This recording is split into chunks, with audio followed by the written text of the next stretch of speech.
I have to be honest, I'm a little nervous to make this video, but I think it's really important. And the reason that I'm nervous is that for the past year, I've been making these videos and telling people that you don't have to worry, that you're not going to run out of money in retirement. And I still get a lot of people commenting that they have over $1 million or 2 million, and they even have a pension, but they're still too scared about running out of money in retirement. The reality is, sometimes it does make sense to retire, even if you think that you can't afford it. In fact, I would argue more often than sometimes, perhaps oftentimes. So in this video, I'm going to give you the 7 reasons that I feel this way. If you're new here, I'm Jason. I retired early at 39. My wife and I were currently spending winter in Asia, and we're currently in Kuala Lumpur, Malaysia. Let me give you a quick view of our pool here at our apartment. Over there you can see the Petronas Twin Towers. There's the new Merdeka building, the second tallest building in the world. So you can imagine at nighttime, this view is just spectacular. And our apartment is somewhere up here. So look, the first reason, and honestly, this is the one I really think about the most, is that your health is going to fail you way, way before your money does. And I know that sounds kind of dramatic, maybe even a little bit dark, but just stay with me for a second, because there's actual data behind this that's pretty sobering. The World Health Organization, they track this thing called healthy life expectancy. It's not just about how long you're alive, like how many years you're breathing and your heart's still beating. It's about how long you're actually healthy and still able to do stuff. And in the United States, that number sits at 66 years old. Just 66.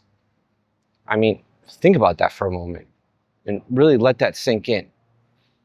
I mean, most people, and I see this all the time, they're planning to retire at 65, right? Maybe they push it to 67 because, well, that's what Social Security kind of nudges them towards, right? And statistically speaking, you've got maybe a year, maybe 13 months if you're lucky, of truly healthy retirement before something starts to break down. It could be a heart attack out of nowhere. Maybe it's a cancer diagnosis that nobody saw coming. Maybe your diabetes that you've been managing suddenly gets way worse. Or honestly, sometimes it's just your knees that finally give out after decades of carrying you around. I mean, something always happens, And here's the thing, it's not even just us Americans. I was reading this report from the Financial Times, and they found that fewer than 1 in 10 men in the UK will actually reach retirement in what you'd call good health. 1 in 10. That means that 9 out of 10 guys are basically dragging themselves across the finish line already compromised, already dealing with something.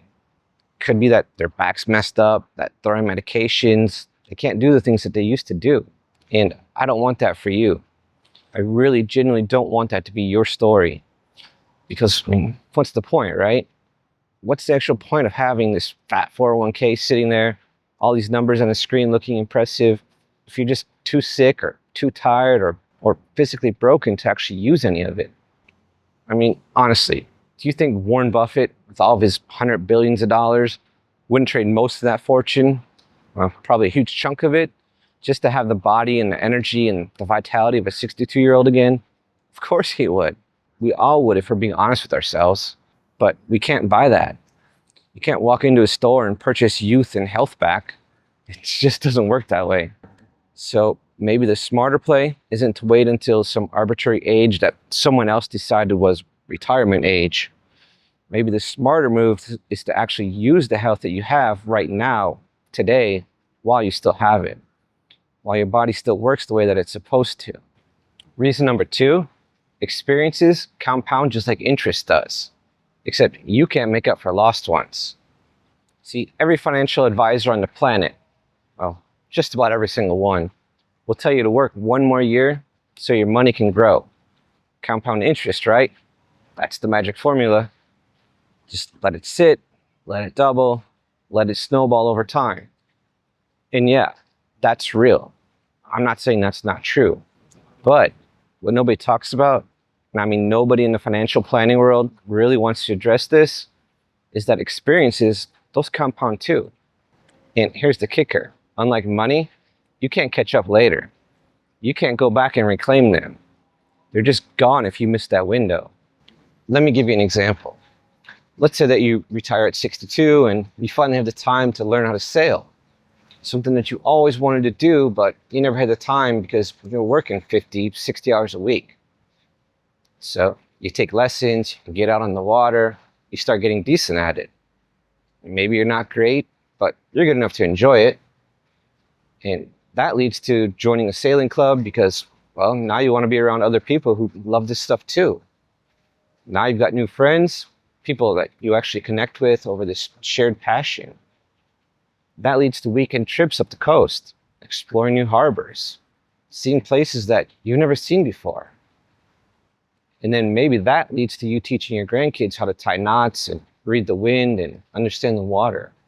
6 years later, you've got this whole rich layer of memories and relationships and skills that are all built on each other, you know? That's compound experiences happening right there. But if you wait until 68 to retire because you wanted that extra growth in your portfolio, you wanted to see those numbers keep getting bigger, well, your knees might not handle being on the boat anymore. Your balance is off, things start hurting that didn't hurt before. Suddenly you're more cautious of everything. You no longer have the energy for a full day out on the water, dealing with the sun and all the physical demands of it all. And those 6 years of experiences that would have stacked up on top of each other, building this beautiful life, they're just gone, vanished. You can't go back in time and collect them. You can't compound them retroactively. There's no catch-up contribution for life experiences. Money grows while you wait. Yeah, that's true. But experiences, they don't wait for you.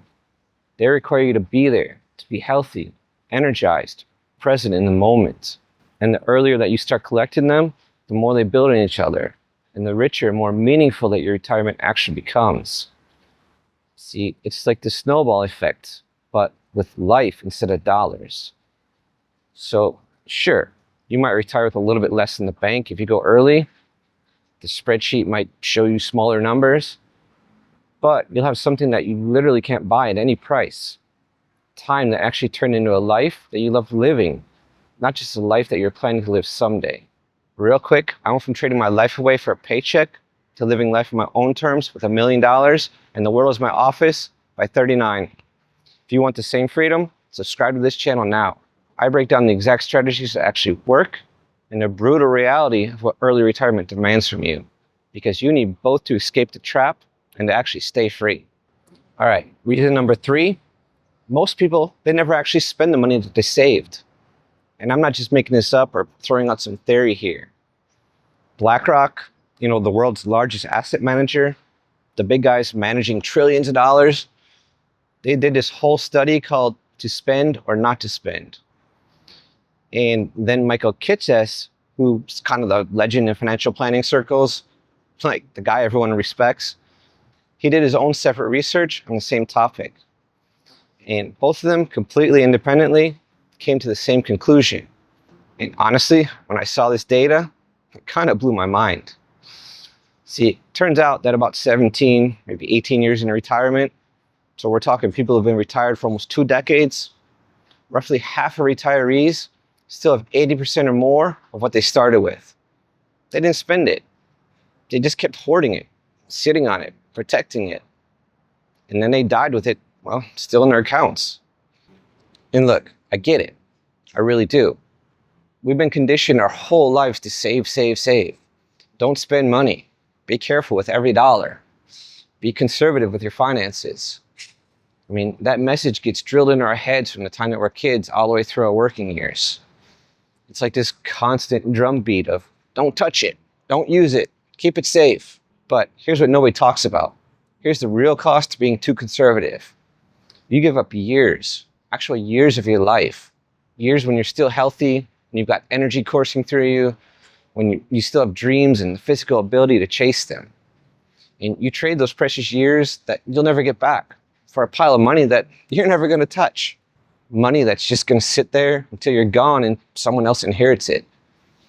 Now, I'm not saying go blow it all on some stupid stuff, I'm not telling you to be reckless or irresponsible. I'm just saying be honest with yourself about the trade-offs that you're actually making here. Like, really honest. Are you working those extra years to secure your future? Or are you just building a bigger pile that you're too scared to ever use? because there's a difference and it matters more than most people want to admit. Reason number 4, you can change your plan. You can adjust your numbers. And I know this sounds simple, maybe even obvious, but hear me out because most people never actually do this. Most people look at their spending, whatever they're spending right now today, and they think that's locked in forever. Like it's carved in stone or something. But it's not. What if you could actually test drive a leaner budget before you retire and see how it feels? Here's what I mean, and I think this is actually pretty smart if you're willing to try it. Let's say you're spending $4,000 a month right now. That's your baseline. That's what goes out every month, right? Try living on $3,000 for like 3 or 4 months. And just try it as an experiment. See what it actually feels like in real life, not just on paper. Maybe you can cut back on eating out as much. Maybe you cancel a subscription or two that, those streaming services that you forgot that you even had. Maybe you start cooking at home more, packing lunch instead of buying it. And honestly, you might realize that you actually don't need half the stuff that you thought you did. Like, you might be surprised at how little you miss of some of those expenses once they're gone. And if it works, if it feels okay and you're not miserable, well, then suddenly your whole retirement math just changed. You don't need as much saved up because you don't need as much to live on every month. And that might mean that you can retire 2 or 3 years earlier than you thought. Maybe even more, depending on how much you can trim without feeling deprived. But here's the thing. You won't know until you actually test it. So don't just guess. Don't just build a spreadsheet and hope that it'll work out when the time comes. Actually live it for a while and see how it feels. Because there's a huge difference between thinking that you can live on less and actually doing it. And if you try it now while you're still working, you've got a safety net. If it doesn't work, you just go back to your normal spending. No harm done. But if it does work, well, you just bought yourself years of freedom you didn't think that you could afford.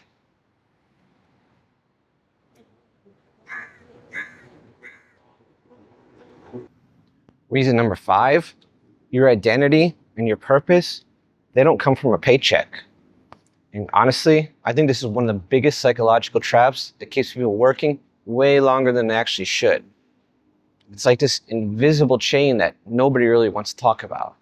You spent 30, 40 years being the engineer, the manager, or the teacher, or whatever it is that you do. That's who you are, right? I mean, that's how you introduce yourself at parties. Someone asks, what do you do? And boom, you've got your answer ready. And that's how you see yourself when you look in the mirror every morning. You're not just John or Sarah, you're John the accountant or Sarah the project manager. And the idea of walking away from that, of just cutting that cord, is absolutely terrifying because you don't know who you'll be on the other side of it. But here's the thing. I've been thinking about this a lot lately. If you wait until you're financially perfect to retire, until every number lines up exactly right, until you've got that ideal nest egg, you're probably going to be too old and too tired to actually build a new identity. You won't have the energy anymore to start that passion project that you've been dreaming about, or join that community group that you've been curious about, or mentor young people who can really use your experience and wisdom, or volunteer for causes that you care about, or whatever it is that's going to give you meaning and purpose in this next chapter of your life.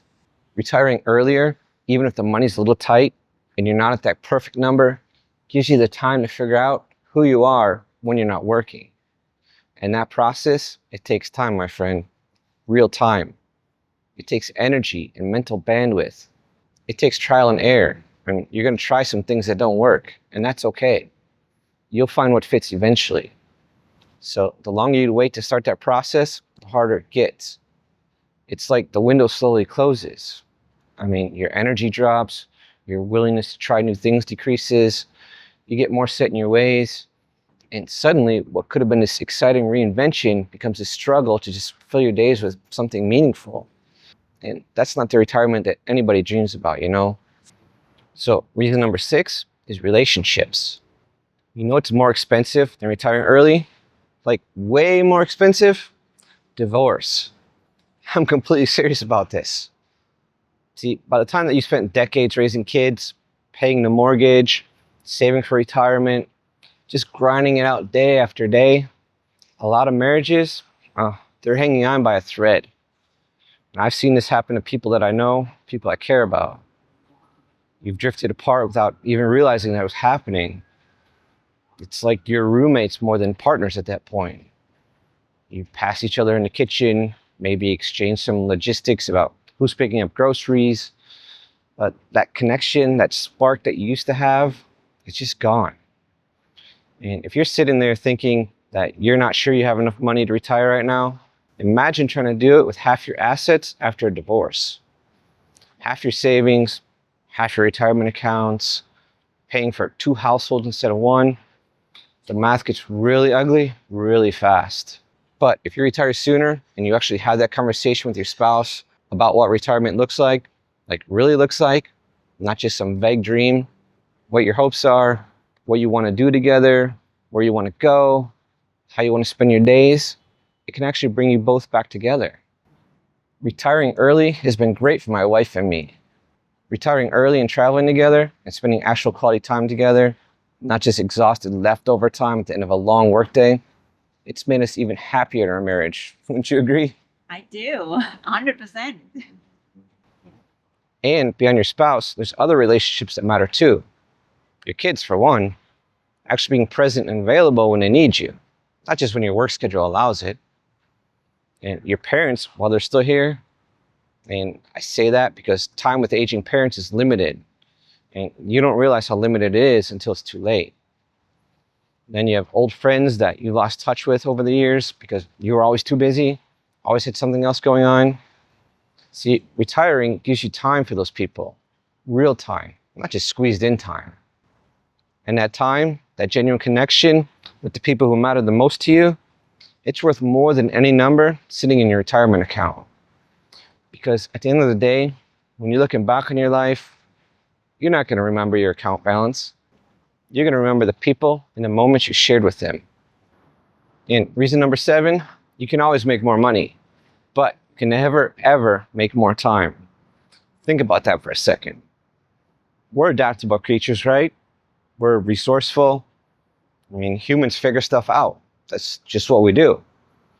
So if you retire and 6 months later you realize that you need a little more income coming in, you know what? You can find part-time work.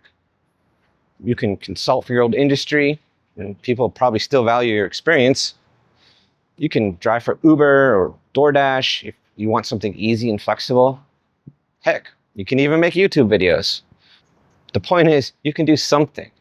There are options. It's not the end of the world if your budget needs a little boost. But time, once it's gone forever. You can't go back and redo your 60s. You can't rewind the clock and get back those years that you spent sitting in a job that you hated, counting down the days just because you were too scared of not having enough money. Those years are just lost, vanished. No do-overs, no second chances. So I'd rather see you retire a little early, even if the numbers aren't perfect, and maybe have to pick up some side work later if you need to supplement things, than watch you work 5 extra years that you didn't actually need to work and then spend the rest of your life regretting it. Because that regret, man, that's the one thing that you really can't fix. You can always adjust your budget. You can always find ways to earn a few extra bucks here and there, but you can't buy back time. You can't purchase those years at any price. They're the only truly finite resource that we have. And once they're spent, that's it. So maybe the question isn't, can I afford to retire? Maybe the real question is, can I afford not to? Can you afford to keep trading your healthy years, your time with people you love, your chance to actually live the life that you've been planning for, just to make the numbers a little bit bigger? I don't think you can. I really don't. Seriously, thanks for watching. These videos only exist because of viewers like you. Want more retirement insights? Watch this next. I'll see you in the next one.